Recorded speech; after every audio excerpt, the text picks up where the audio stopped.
ونعوذ بالله من شرور أنفسنا ومن سيئات أعمالنا من يهده الله فلا مضل له ومن يضلل فلا هادي له وأشهد أن لا إله إلا الله وحده لا شريك له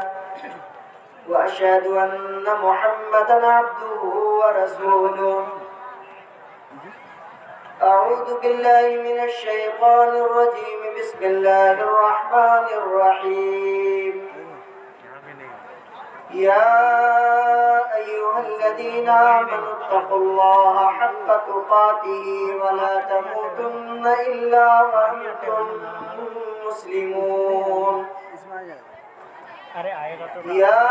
أيها الناس اتقوا ربكم الذي خلقكم من نفس واحدة وخلق منها زوجها وبث منهما رجالا كثيرا ونساء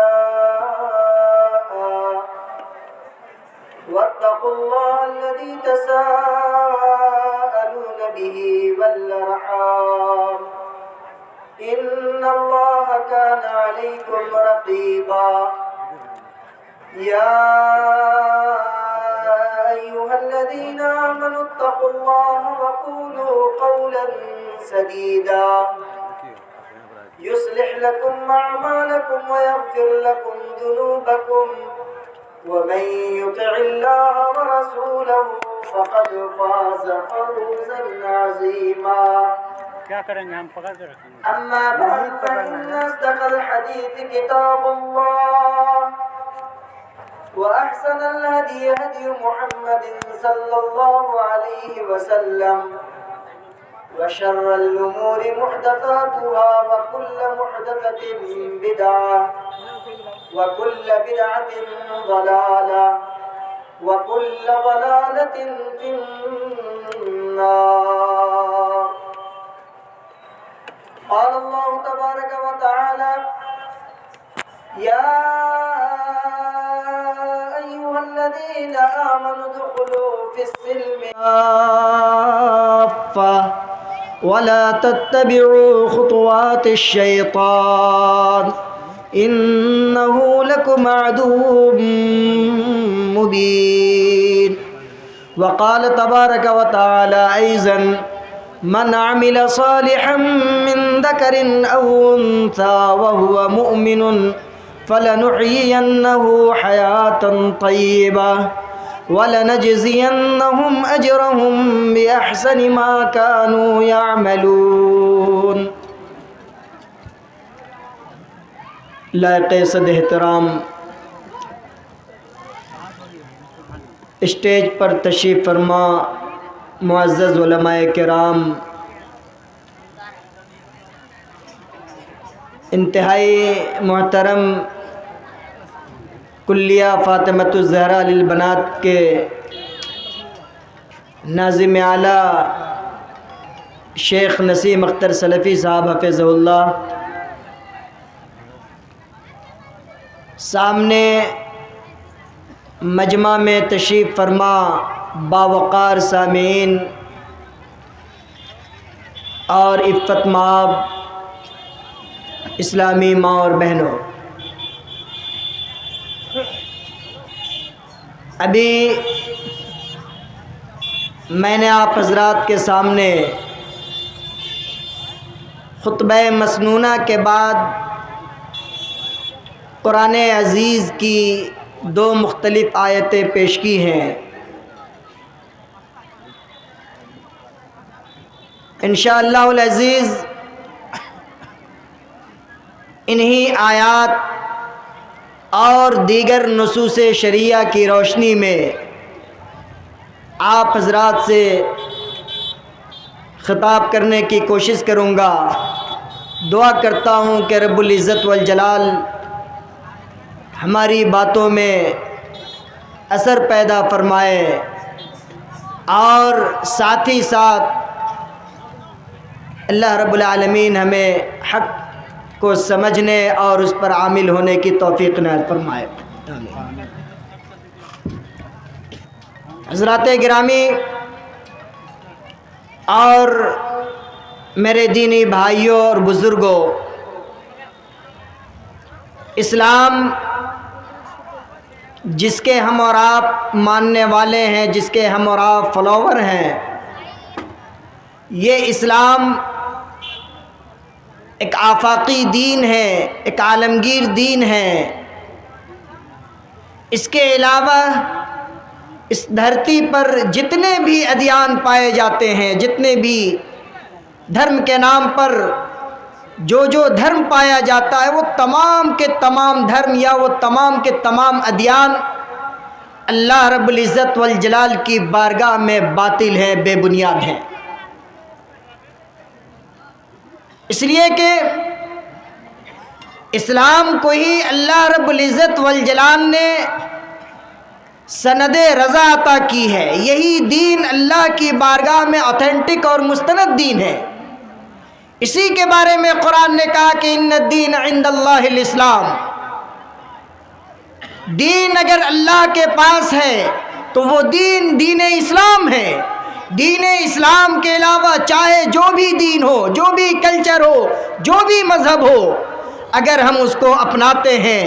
اس کے فالوور بنتے ہیں، اس کے متبع بنتے ہیں، تو یاد رکھیے اللہ رب العزت والجلال کی بارگاہ میں قابل قبول نہیں ہو سکتے۔ اس لیے کہ اللہ نے قرآن مجید کے اندر ارشاد فرمایا، کہا وَمَن يَبْتَغِ غَيْرَ الْإِسْلَامِ دِينًا فَلَن يُقْبَلَ مِنْهُ وَهُوَ فِي الْآخِرَةِ مِنَ الْخَاسِرِينَ، کہ اسلام کے ہوتے ہوئے اگر کوئی کسی دوسرے دین کی پیروی کرتا ہے، وَمَن يَبْتَغِ غَيْرَ الْإِسْلَامِ دِينًا فَلَن يُقْبَلَ مِنْهُ، اللہ رب العالمین ہرگز اس دین کو قبول نہیں کرے گا، اس دن کو اللہ تعالیٰ سند قبولیت نہیں عطا کرے گا۔ میرے بھائیوں، آج ہم اپنا محاسبہ کریں، ہم اپنے سماج کا محاسبہ کریں، اپنے سماج کا جائزہ لیں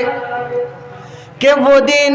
جس دین نے ہمیں جینے کا سلیقہ سکھلایا، جس دین نے ہمیں رب کی معرفت حاصل کرائی، جس دین نے ہمیں بھائیوں کے حقوق بیان کیے، جس دین نے ہمیں والدین کے حقوق بتائے، جس دین نے ہمیں اولاد کے حقوق بتائے، جس دین نے ہمیں شوہر اور بیوی کے حقوق بتلائے، جس دین نے ہمیں پڑوسیوں اور ہمسایوں کے حقوق بنائے، جس دین نے ہمیں انسانوں کے ساتھ ساتھ جانوروں کے بھی حقوق بتائے ہیں، آج اس اسلام کے ہوتے ہوئے، اس ہرے بھرے اسلام کے ہوتے ہوئے، اس اسلام کو چھوڑ کر آج اس کی جگہ پر ہم دوسروں کی پیروی کر رہے ہیں، ان اسلامی تعلیمات کو چھوڑ کر غیر اسلامی تعلیمات کو اپنی زندگی میں نافذ کر رہے ہیں اور اسی کے دل دادا بنے ہوئے ہیں۔ میرے بھائیوں، یہ اسلام نہیں ہو سکتا۔ اگر اسلام کو چھوڑ کر ہم کسی بھی راہ پر چل رہے ہیں، وہ راہ ہمیں اللہ رب العالمین سے نہیں ملا سکتے، اس راہ کے ذریعے ہم اللہ کے نام و اکرام کے مستحق نہیں ہو سکتے،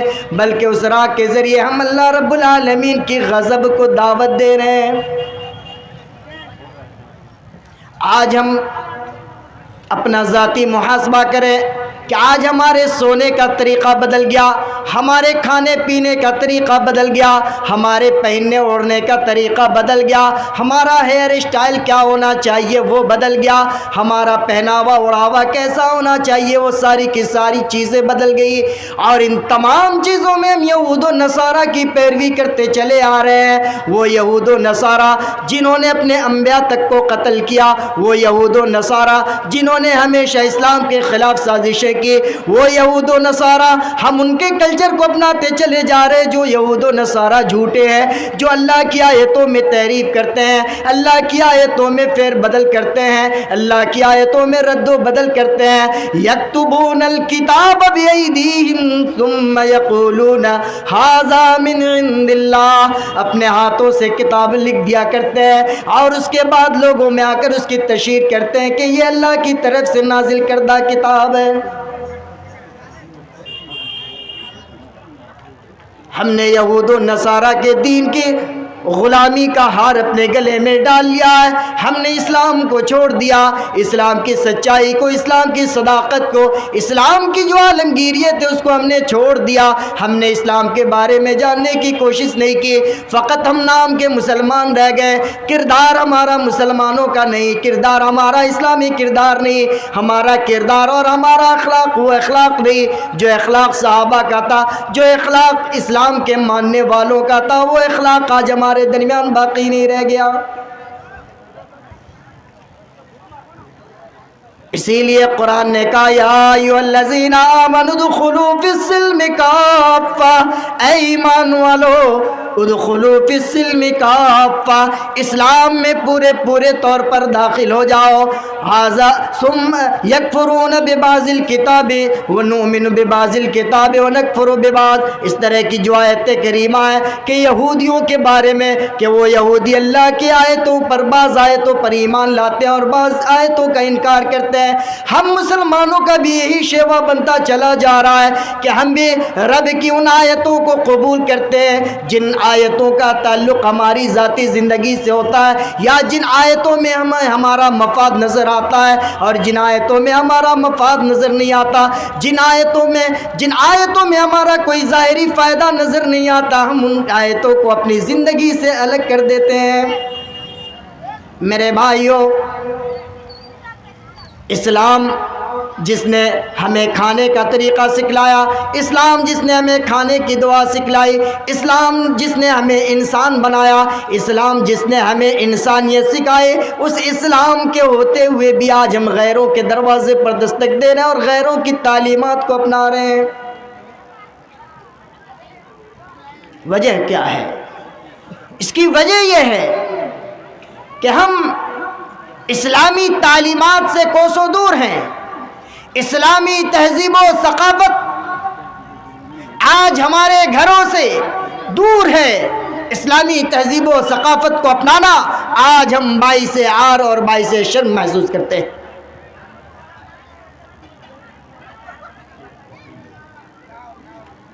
اور یہ اسلامی کلچر یا یہ اسلامی تعلیمات اس سے نابلد ہونے کی وجہ یہ ہے کہ ہم نے بنیادی طور پر نہ خود قرآن اور اسلامی علوم کو سیکھنے کی کوشش کی اور نہ اپنے بچوں کو اس کی طرف ہم نے رغبت دلائی، جس کا نتیجہ یہ ہو رہا ہے کہ آج ہمارے سماج میں ملحدین کی، زندیقوں کی، گمراہوں کی، بددینوں کی تعداد روز بروز بڑھتی چلی جا رہی ہے۔ آج ہم اپنے دین سے بیگانہ اور بیزار نظر آ رہے ہیں۔ میرے اسلامی بھائیوں اور میری ماں اور بہنوں، اس کے قصوروار ہم ہیں، اس کے قصوروار ہم ہیں۔ آج اس طرح کے تعلیمی ادارے، کلیہ فاطمۃ الزہرا جیسے سینکڑوں تعلیمی ادارے ہیں، بنات و بنین کے نام سے چل رہے ہیں، لیکن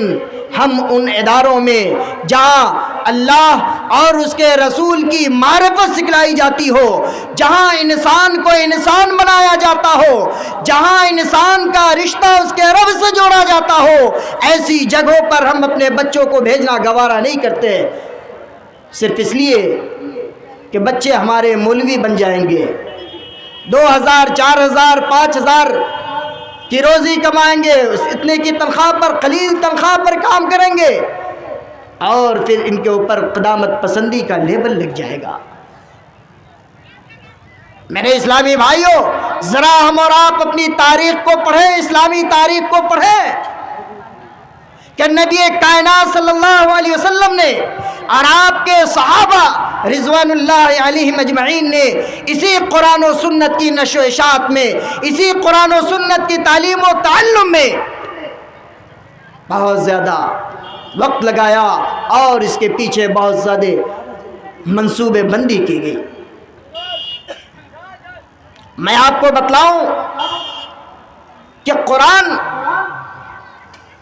جو ہماری مذہبی کتاب ہے، جو پوری انسانیت کے لیے ہدایت کی کتاب ہے، جس میں حق و باطل کے درمیان فرق کرنے والی چیزوں کو بیان کیا گیا ہے، اس قرآن کی تعلیم سے اگر کوئی لیس ہو جائے، اگر اس قرآن سے کسی کی ادنا سی بھی نسبت جڑ جائے، تو پھر اس کے عظیم ہونے میں اور معزز ہونے میں دنیا کی کوئی چیز اسے نہیں روک سکتی۔ آپ معمولی مثال لیجئے، کتا، ایک کتا وہ بھی اگر عالم ہو جائے، وہ بھی اگر علم حاصل کر لے تو وہ کتا معزز ہو جاتا ہے۔ قرآن کہتا ہے یسألونک ماذا احل لهم قل احل لكم الطیبات وما علمتم من الجوارح مکلبین تعلمونهن مما علمکم اللہ فَكُلُوا مِمَّا أَمْسَكْنَا عَلَيْكُمْ وَاذْكُرُوا اسْمَ اللَّهِ عَلَيْهِ وَاتَّقُوا اللَّهَ إِنَّ اللَّهَ سَرِيعُ الْحِسَابِ۔ اگر کتا صاحب علم ہے اس کی فضیلت بڑھ جاتی ہے۔ صاحب علم کتا ہے، اس کے پکڑے ہوئے شکار کو ذبح کر کے اللہ کا نام لے کر اگر چھوڑا گیا اس کو کھا سکتے ہیں۔ ایک انسان جس کی نظر میں قرآن کی کوئی عظمت نہیں،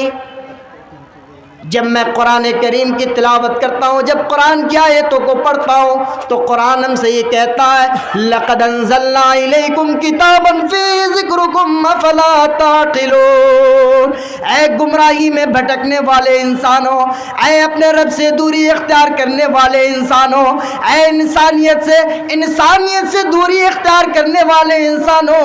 اے پریشان حال لوگوں، کہاں جا رہے ہو اپنے پریشانی کی دوا حاصل کرنے کے لیے؟ تمہیں کہیں جانے کی ضرورت نہیں، کسی طبیب کے پاس جانے کی ضرورت نہیں، کسی حکیم کے پاس جانے کی ضرورت نہیں، کسی بنگالی بابا کے پاس جانے کی ضرورت نہیں، کسی ساحر و کاہن کے پاس جانے کی ضرورت نہیں، بلکہ قرآن کہہ رہا ہے کہ میری طرف آؤ، میں تمہاری تمام مسائل کا حل پیش کرتا ہوں، میں تمہارے تمام امراض کی دوا لیے بیٹھا ہوں۔ قرآن کہتا ہے لَقَدْ أَنزَلْنَا إِلَيْكُمْ كِتَابًا فِيهِ ذِكْرُكُمْ افلا تعقلون۔ رب العالمین ہمیں یہ پیغام دے رہا ہے کہ ہم نے اس کتاب کو تمہاری ہی طرف نازل کیا ہے، کتابا فیہ ذکرکم، اس میں ہم نے کسی اور چیز کا ذکر نہیں کیا، فیہ ذکرکم بلکہ تمہارا ہی ذکر خیر کیا ہے، افلا تعقلون، لیکن تم عقل نہیں رکھتے، تم سمجھتے نہیں۔ میرے بھائیو، قرآن کو پڑھو، قرآن کی ایک ایک آیتوں کو پڑھو اور ان آیتوں میں غور و فکر کرو، ان آیتوں میں تدبر کرو، تمہارے تمام مسائل کے حل مل جائیں گے۔ لیکن قرآن ہم پڑھنا نہیں چاہتے، اس لیے قرآن نہیں پڑھنا چاہتے کہ یہ مذہبی کتاب ہے، بہت ہی پرانی کتاب ہے۔ میرے بھائیو، دنیا کی کوئی بھی گرنتھ لے کر آ جاؤ، دنیا کی کوئی بھی قیمتی سے قیمتی کتاب لے کر آ جاؤ، اور اگر اس کو پڑھو، اس کو پڑھنے کے بعد اگر تمہیں قرار مل جائے، قسم اللہ کی ایسا ہو ہی نہیں سکتا، تمہیں تمہارے دلوں کو سکون نہیں مل سکتا، تمہیں قرار نہیں مل سکتا، تمہاری دواؤں، تمہاری بیماریوں کا علاج اس میں نہیں مل سکتا، اور اس کے پڑھنے پر تمہیں کوئی ثواب بھی نہیں مل سکتا۔ آئیے چند احادیث رسول کی روشنی میں دیکھتا ہوں۔ اللہ کے رسول صلی اللہ علیہ وسلم نے فرمایا کہ اگر کوئی شخص قرآن کے ایک حرف کو پڑھتا ہے، من قرأ حرفا من کتاب اللہ فلہ بہ حسنۃ، کتنی عظمت والی کتاب ہے، ہم کتنے خوش نصیب ہیں کہ ہم حامل قرآن ہیں، ہم وہ امت ہے جو امت اس دھرتی کی سب سے رذیل ترین قوم تھی، سب سے گھٹیا قوم تھی، جب اس کے پاس قرآن آیا، جب قرآن کی نورانی کرنیں اس کے پاس آئی، جب قرآن کی آیتیں اس کے پاس آئی، جب یہ امت حامل قرآن ہو گئی، اللہ تعالیٰ نے اس کی عظمت کو بڑھا دیا، اور اللہ تعالیٰ نے کہا کہ خیر امت اخرجت للناس، دنیا کی سب سے بہترین قوموں، دنیا کی سب سے عمدہ ترین قوموں۔ میرے بھائیوں، اس قرآن کو اگر ہم پڑھتے ہیں، اس کے ایک حرف پر 10 نے کیا ہے، من قرأ حرفا من کتاب اللہ فلہ بہ حسنۃ والحسنۃ بعشر امثالها۔ میرے بھائیو، اگر ہم آپ اپنے بچوں کو حافظ قرآن بناتے ہیں، اس کی بھی فضیلت رب العالمین کے اس دین میں بیان کی گئی ہے۔ اللہ کے نبی صلی اللہ علیہ وسلم نے ایسے لوگوں کو بھی خوشخبری سنائی ہے، یہ حافظ قرآن جو مدرسوں میں سڑے ہوئے چٹائیوں پر بیٹھ کر اور سڑے ہوئے دال چاول کھا کر کے، جو اپنے جگر کا خون بہا کر کے، جو اپنے جگر کا پسینہ بہا کر کے قرآن کی آیتوں کو یاد کرتے ہیں، اور وہ حافظ قرآن جو کم عمری میں ہی حافظ قرآن ہو جاتے ہیں، اور کسی بھی مجلس میں، کسی بھی محفل میں، حتیٰ کہ نمازوں کی امامت کے لیے بڑے بڑے صاحب منصب وہاں موجود ہوتے ہیں، گاؤں کے کے چودھری بھی موجود ہوتے ہیں, مکھیا جی بھی موجود ہوتے ہیں, MP صاحب اور MLA صاحب بھی موجود ہوتے ہیں, ابا بھی موجود ہے, دادا بھی موجود ہے, بڑے بڑے لوگ اس مجلس میں موجود, اللہ کے اس گھر میں موجود ہیں. لیکن لوگوں کی امامت کے لیے بڑھے گا تو وہی ننھا بچہ بڑھے گا, وہی غریب کا بیٹا آگے بڑھے گا, اس لیے کہ اس نے قرآن کی آیتوں کو یاد کیا. قرآن کسی کی نسبت نے اسے معزز اور مکرم بنایا ہے. یہ قرآن کی عظمت ہے, اور اس کی عظمت سننا چاہتے ہیں. آئیے, اللہ کے رسول صلی اللہ علیہ وسلم نے کہا کہ کل قیامت کا دن ہوگا, حشر کا میدان ہوگا, سارے لوگ نفسی نفسی کے عالم میں ہوں گے. ہر آدمی اپنے اپنے عمل کی بدولت, اپنے اپنے گناہوں کی بدولت پسینوں میں ڈوبا ہوگا. ایسی مشکل گھڑی میں, ایسے کٹھن گھڑی میں, ایسے نازک گھڑی میں اللہ کے رسول صلی اللہ علیہ وسلم نے یہ خوشخبری سنائی کہ صاحب قرآن سے کہا جائے گا, ایسے لوگوں سے کہا جائے گا جنہوں نے قرآن کا حفظ کیا ہو, یا جنہوں نے قرآن کو پڑھا ہو, قرآن کی تعلیمات کو اپنی زندگی میں اتارا ہو, جو عامل قرآن ہے, حامل قرآن ہے, صاحب قرآن ہے, حافظ قرآن ہے, انہیں یہ کہا جائے گا یقال لصاحب القرآن اقرا وارتقی ورتل کما کنت ترتل فی الدنیا. اے صاحب قرآن, قرآن کی آیتوں کی تلاوت کرتا جا, جنت کی سیڑھیوں کو چڑھتا چلا جا. جہاں تیری آیتیں ختم ہوگی, جہاں تیرا پڑھنا ختم ہوگا, وہی تمہاری منزل ہوگی. یہ صاحب قرآن کی عظمت ہے, یہ قرآن کی تعلیم حاصل کرنے والوں کی عظمت ہے میرے بھائیوں. یہ IAS اور IPS کی عظمت نہیں ہے, بلکہ صاحب قرآن کی عظمت ہے. اور صاحب قرآن کی عظمت اور جاننا چاہتے ہو, یہ ابو موسیٰ اشعری رضی اللہ تعالیٰ عنہ نماز تہجد پڑھ رہے ہیں, رسول کائنات صلی اللہ علیہ وسلم کا گزر ہو رہا ہے. ابو موسیٰ اشعری اتنی بہترین آواز میں قرآن کی تلاوت فرما رہے ہیں, نبی کائنات کھڑے ہو کر سننے لگتے ہیں. جب ابو موسیٰ اشعری پڑھنا بند کر دیتے ہیں, اللہ کے نبی صلی اللہ علیہ وسلم وہاں سے گزر جاتے ہیں. نماز فجر میں ابو موسیٰ اشعری سے ملاقات ہوتی ہے. کہتے ہیں ابو موسیٰ اشعری, آج رات آپ قرآن کی تلاوت کر رہے تھے, میں تیری تلاوتوں کو سن رہا تھا. ابو موسیٰ اشعری کہتے ہیں اللہ کے نبی آپ میری تلاوت سن رہے تھے, اگر مجھے معلوم ہوتا تو میں اور خوبصورتی کے ساتھ پڑھتا, اس لیے کہ کائنات کے نبی سن رہے تھے. اللہ کے نبی صلی اللہ علیہ وسلم نے کہا کہ سنو, میرے سننے کی بات نہیں ہے, جب کوئی بندہ قرآن کی تلاوت کرتا ہے تو رب کائنات بھی اس کی آیتوں کو سنتا ہے. یہ ابی ابن کعب رضی اللہ تعالیٰ عنہ, صاحب قرآن کی فضیلت دیکھو, مدرسوں میں پڑھنے والے کی فضیلت دیکھو. ابی ابن کعب رضی اللہ تعالیٰ عنہ کو رسول کائنات صلی اللہ علیہ وسلم کہہ رہے ہیں اقرا علی القرآن, اے ابی ابن کعب مجھے قرآن کی تلاوت کر کے سناؤ. ابی ابن کعب کہتے ہیں اقرأ علیک وانزل علیک القرآن یا رسول اللہ, اے اللہ کے رسول قرآن آپ پر نازل ہوا اور میں آپ کو قرآن سناؤں. میرے اسلامی بھائیوں, یہ قرآن کی عظمت ہے,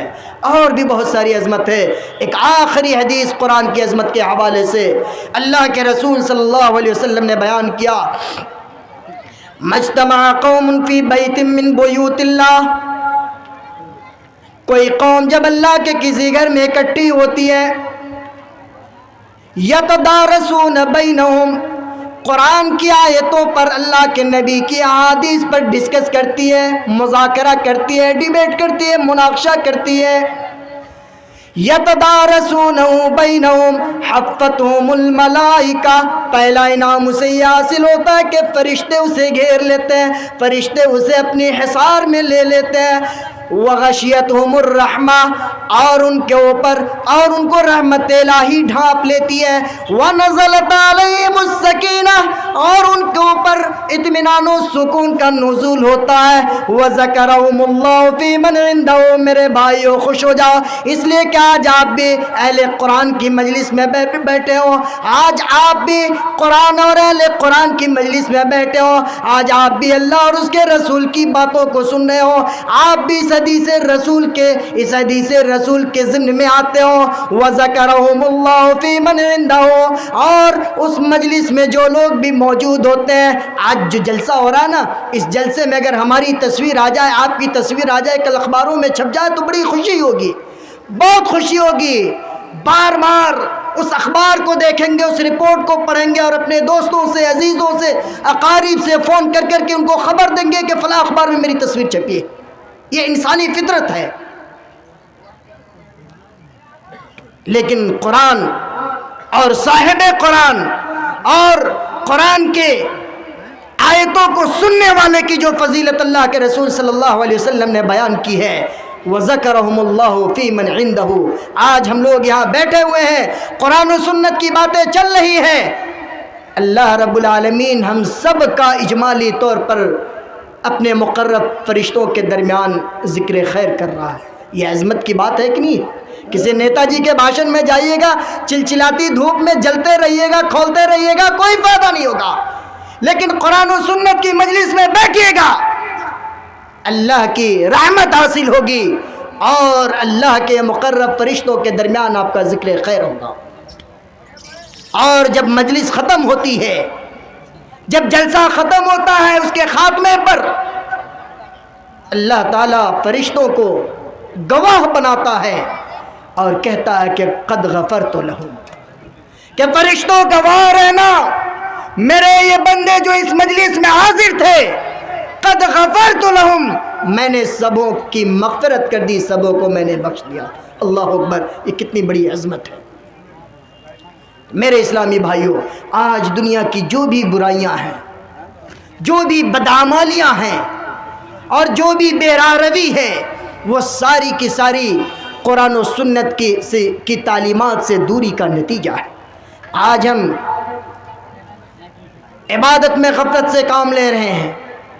معاملات ہمارے صحیح نہیں ہیں،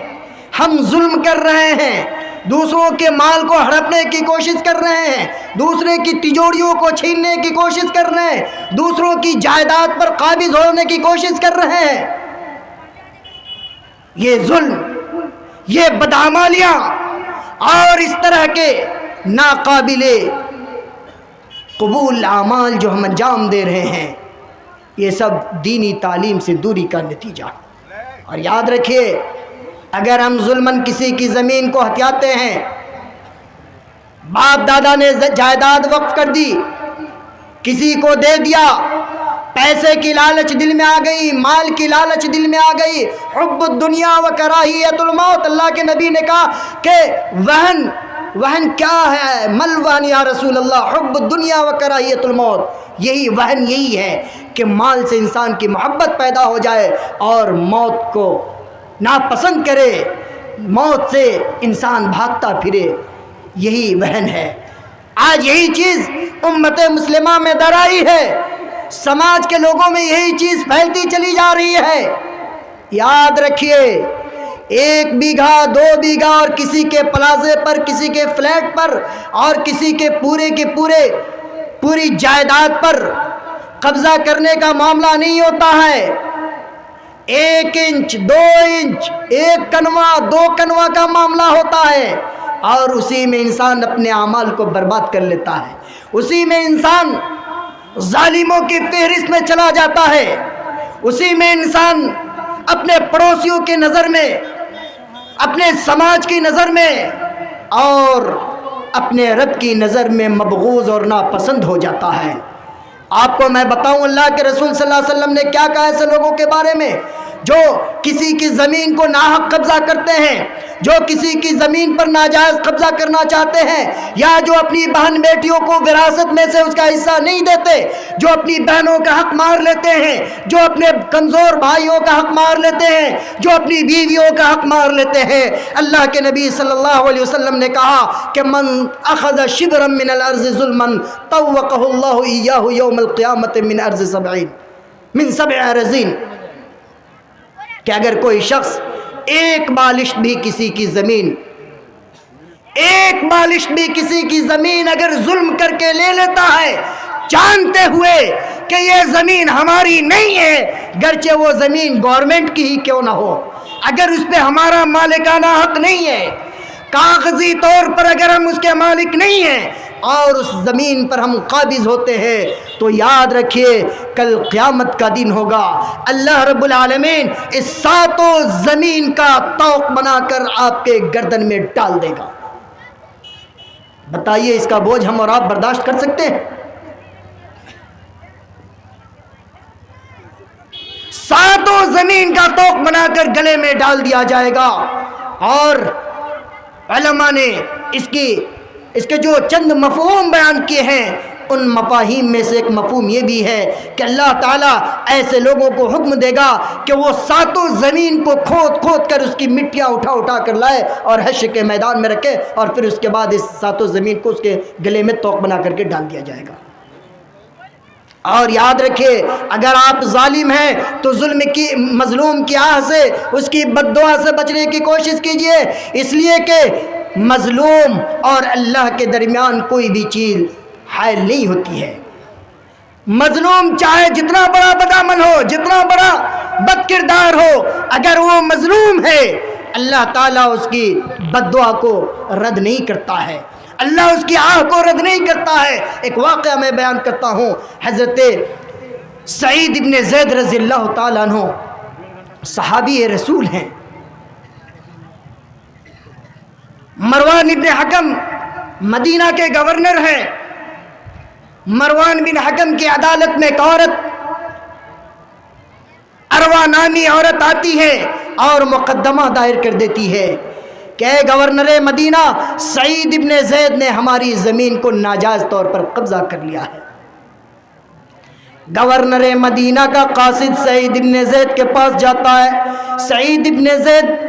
بلائے جاتے ہیں، سعید ابن زید کے سامنے اس معاملے کو رکھا جاتا ہے۔ گورنر مدینہ کہتے ہیں کہ سعید ابن زید، اس بڑھیا نے آپ کے اوپر یہ الزام عائد کیا ہے کہ آپ نے اس کی زمین کو ناجائز طور پر قبضہ کر لیا ہے۔ سعید ابن زید کا سننا تھا کہ اس نے فوراً کہا، سعید ابن زید کہتے ہیں کہ اے گورنر مدینہ، میں اس بڑھیا عورت کی زمین کو میں کیوں قبضہ کر لوں؟ اس لیے کہ میں نے نبی کائنات کی زبانی یہ فرماتے ہوئے سنا ہے، من اخذ شبرا من الارض ظلما طوقه الله اياه يوم القيامه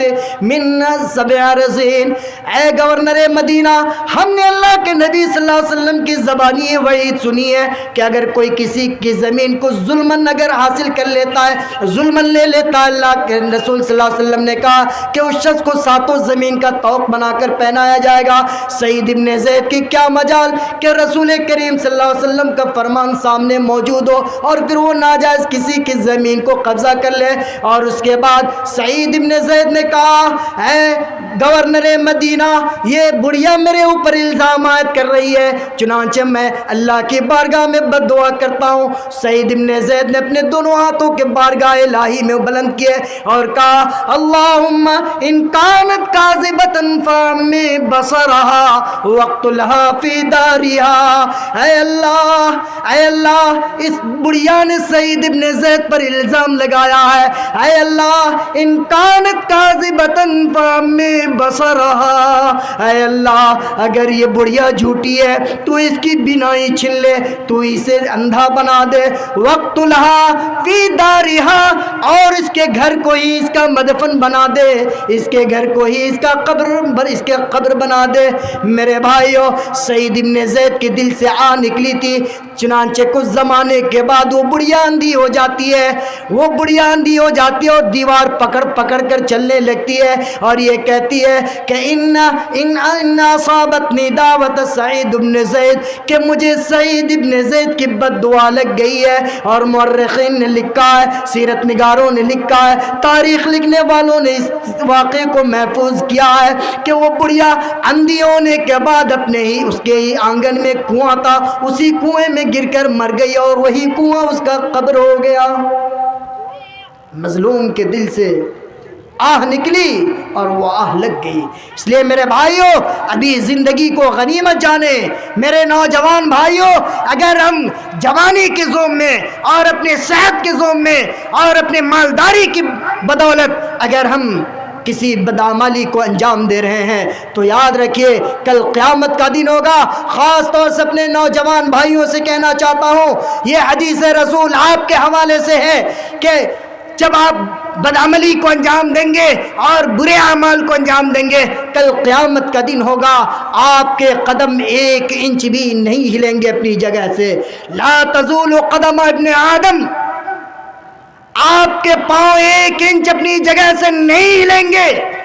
اس وقت تک جب تک کہ وعن شبابہ فی مولا، جب تک آپ کی جوانی کے بارے میں سوال نہ کر لیا جائے کہ آپ کی جوانی کہاں گزری۔ کہیں ایسا تو نہیں کہ رات کو اللہ کے بندے اٹھ کر تہجد کی نماز پڑھتے تھے، قیام اللیل کرتے تھے اور آپ کہیں اور جا کر کسی اور کا بستر گرم کر رہے تھے۔ کہیں ایسا تو نہیں کہ آپ اپنی جوانی کے زوم میں اور آپ اپنی جوانی کو دیکھتے ہوئے، آپ اپنی صحت کو دیکھتے ہوئے کسی غریب کے اوپر آپ اپنے ہاتھ کو اٹھایا کرتے تھے، کسی کمزور کو آپ اپنے ظلم کا نشانہ بنایا کرتے تھے۔ کہیں ایسا تو نہیں کہ جب پوری دنیا رات میں اپنے رب کو یاد کر رہی تھی اس وقت آپ ٹک ٹاک بنا رہے تھے، اس وقت آپ واٹس ایپ یونیورسٹی سے جڑے ہوئے تھے، اس وقت آپ سوشل نیٹ ورک پر جا کر گندی فلموں کو دیکھ رہے تھے، اس وقت سوشل نیٹ ورک پر جا کر آپ غیر اخلاقی اور غیر مہذب کارناموں کو انجام دے رہے تھے۔ کہیں ایسا تو نہیں آج کا نوجوان، خاص طور سے یہ اس انٹرنیٹ کی دنیا نے نوجوانوں کو برباد کر دیا ہے، نوجوانوں کو تباہی کے دہانے پر لا کھڑا کر دیا ہے۔ میرے اسلامی بھائیوں، نماز ختم، روزے ختم، اسلامی آداب ختم، اخلاق ختم، ایک کردار ختم، قرآن کی تلاوت نہیں، احادیث رسول کی سماعت نہیں۔ اگر ہم رسیا ہے کسی چیز کے تو وہ انٹرنیٹ اور ڈش اور موبائل اور ان چیزوں کے ہیں جن چیزوں نے ہمارے ایمان کا بھی سودا کر لیا ہے، جن چیزوں نے ہمارے اخلاق کا بھی سودا کر لیا ہے۔ ہمارے نوجوان بھائی تو نوجوان بھائی ہیں، ہماری نوجوان بہنیں بھی، ہماری عورتیں بھی اس فتنے کا شکار ہوتی ہوئی نظر آ رہی ہے۔ آج اپنی تصویریں سوشل نیٹ ورک پر وائرل کر رہی ہیں، چھوٹے چھوٹے کپڑوں میں، غیر مہذب کپڑوں میں، غیر اسلامی کپڑوں میں آج ہماری تصویریں غیر مسلموں کے ہاتھ لگ رہی ہیں، آج ہماری بہنوں کی تصویریں وائرل ہو رہی ہیں، جبکہ ان بہنوں کو، وہ بہنیں جو اپنی تصویروں کو انسٹاگرام پر، ٹویٹر پر، فیس بک پر شیئر کرتے ہوئے باعث فخر سمجھتی ہیں، ان کو یہ سبق تو نہیں پڑھایا گیا تھا۔ ان کو جو سبق پڑھایا گیا تھا وہ سبق یہ تھا، قرآن کی زبانی، یا ایھا النساء، یا ایھا النبی، یا نساء النبی لستن کاحد من النساء۔ نبی کریم صلی اللہ علیہ وسلم کی عورتوں کو کہا گیا تھا کہ اے عورتوں، آپ دیگر عورتوں کی طرح نہیں ہیں۔ میری ماں اور بہنوں، آپ کون ہو؟ آپ خدیجۃ الکبریٰ کی بیٹیاں ہیں، آپ وہ ہیں، وہ اما عائشہ صدیقہ رضی اللہ تعالیٰ عنہ کی بیٹیاں ہیں۔ آپ کے بارے میں قرآن نے کہا، کیا کہا؟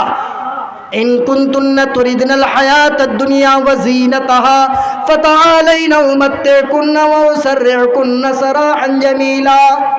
اگر دنیاوی چکا چوند چاہتی ہو، اگر دنیاوی رنگینیوں کو چاہتی ہو تو آؤ، کوئی بات نہیں۔ وَإِن كُنتُنَّ تُرِدْنَ اللَّهَ وَرَسُولَهُ وَالدَّارَ الْآخِرَةَ فَإِنَّ اللَّهَ أَعَدَّ لِلْمُحْسَنَاتِ مِنكُنَّ أَجْرًا عَظِيمًا۔